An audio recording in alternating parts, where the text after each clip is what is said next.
زان سلاوی خۆی گەورەتان لێبێ و ئەم کاتتان باش من جەبار شێخانیم لە ڤیدیۆی ئەمڕۆمانە باسی جۆرەکانی تراڤڵ دۆکومنت ئەەکەین سەرەتا پێش ئەوەی باسی جۆرەکانی بکەین پێناسێکی کورتی تراڤڵ دۆکومنت ئەەکەین بۆ کێ ئەبێ و کێ ئەتوانێت داوای بکات بەڕەزان کاتێک کە کەسێک دێتە بەریتانیا وەکو پەنابەر یا وەکو پەناخوازێک خۆی ئەناسێنێ و ئیقامە وەرئەگرێ جۆری ئیقامەکە 1 ساڵیە 2 ساڵیە 2 ساڵ نیویە 5 ساڵیە ئیقامەی سیاسیە هەر جۆرێک ئیقامەیەک بێ و نەتوانێت پاسپۆرتی وڵاتی خۆی بێنێ و سەفەری پێ بکات بە وڵاتەکان ئەو کاتە جۆرە پاسپۆرتێکی پێدەن جۆرە دەفتەرێکی پێدەن لێرە لە بەریتانیا پێوترێت تراڤڵ دۆکومنت.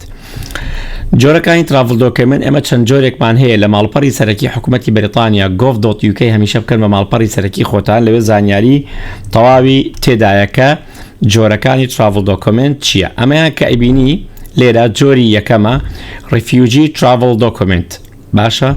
ڕیفیوجی تراڤڵ دۆکومنت لێرە پێناسێکی کورتی ئەەکە ئەدرێ بەکێ ئەدرێ بۆ کەسانەی کە ئیقامان هەیە و ئیقامەکەیان زیاتر لە 6 ساڵە زیاتر لە 10 ساڵە واتە تۆ خاوەن ئیقامێکی بەریتانی زیاتر لە 10 ساڵ عادەتەن ئەوانەی کە ئەندفنێتیان هەیە ئەم جۆرە ئیقامانیان پێ ئەدریا ئەوانەی ئیقامی 5 ساڵیان پێدرێت. سعرەکەی واتە نرخی ئەم تراڤڵ دۆکومنتە 75 پاوەنە بۆ گەورە و 49 پاوەنە بۆ منداڵی خوار 15 ساڵ.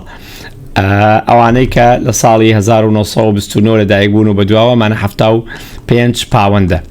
بەڕێزان جۆری دووەم لە تراڤڵ دۆکومنت سەتڵ پەرسن ئەوانش کە ئیندفنێتیان هەیە و هەروەها جۆری سێهەممان هەیە سەرتیفیکێت ئۆف تراڤڵ باشە.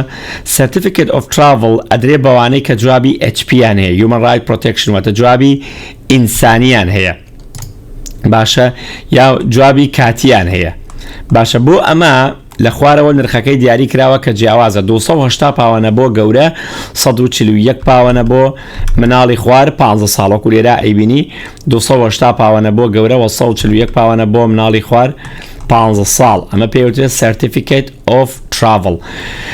جۆرەی ترمان هەیە بەرەزانۆک و لێرە ئەیبینن one way travel document واتە تراڤڵ دۆکومنتی یەکسەر. ئەمە بۆ کێیە؟ ئەمە عادەتەن بۆ ئەو کەسانەیە کە سەفەری وڵاتی خۆیانەکەن و ناگەڕێنەوە نرخەکەی 75 پاوەنە و بۆ مناڵیش 45 پاوەندە بۆ وەزارەتی ناوخۆ فامیلی مێمبەر واروەها چۆن ئەتوانی داوای کەی پێشتر لە ڤیدیۆکانی ترا باسمان کردووە کە چۆن ئەتوانی داوای تراڤڵ دۆکومنت بکەیت. بەڕێزان مەرجەکان ئەو مەرجانەی ببورن ئەو مەرجانەی کە پێویستەکە یا ئەو دوکومنتانەی پێویستەکە لەگەڵ تراڤڵ دۆکومنت چی پێویستەکە بایۆمەتریک ڕێزیدنت کارت باشە هەت بێ بایۆمەتریک ڕێزیدنت کارت واتە ID کارتت هەبێ و ئیقامەی بەریتانیت هەبێ باشە. ئەوانەی کە بایۆمەتریک کاردیان نییە ئەبێ لە ماڵپەڕی سەرەکی حکوومەتی بەریتانیا فۆرمی تایبەتی پڕکەنەوەی داوای BRP کارت بکەن. دوای ئەوە کە داوای BRP کارتت کرد کۆپێکی BRP کارتەکەت لەگەڵ دوو ڕسمی خۆت کە بە پاسپۆرت گیرابێ لەگەڵ بڕی ئەو پارەیە کە دیاری کراوە دەیدەی بە وەزارەتی ناوخۆ و سەردانی ئەو ڤیدیۆیە بکەن لە یوتیوب کە باسمان کردو چۆن تەقدیمی تراڤڵ دۆکومنتەکەی لەبێ ئینشاءڵڵا سوودی ئەبێ بۆتان. چاڕوانی ڤیدیۆی زیاتر بن لە کەناڵی یوتیوب و لە کەناڵی فەیسبوک و تیکتۆک و ئینستاگرامی جەبار شێخانیە. تاوەکو ڤیدیۆیەکی تر خوای گەورە یار و یاوەرتان بێ و بەخواتان ئەسپێرم خواتان لەگەڵ.